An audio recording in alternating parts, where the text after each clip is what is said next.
Jeg har aldrig 2 dage, der er ens i telefon, og det synes jeg er super fedt.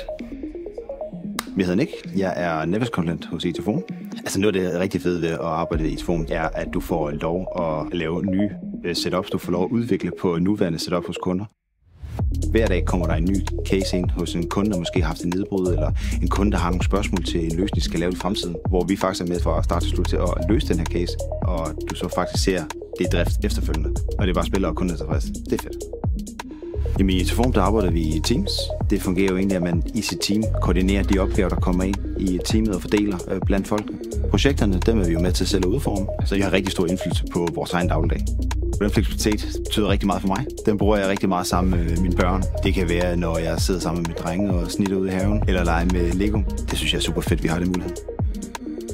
Men noget af det rigtig fede selvfølgelig også, det er jo, at jeg synes, vi har et rigtig god sammenhold her på kontoret. Der er ofte, hvor vi snakker på tværs af afdelingerne, og der er tid til, at man sætter sig ned og tager for en sludder, for at lige høre, hvordan det går. Og det gode ved at have de teams, som vi har, det er, at man altid har nogen at spare med om opgaverne. Udover det, så er der også sociale arrangementer, hvor vi sidder og snakker og får en drikke og spise. Det synes jeg er super vigtigt. Så det er en varieret hverdag, og stemningen her på kontoret, det gør jo egentlig, at jeg har lyst til at komme på arbejde den hver dag.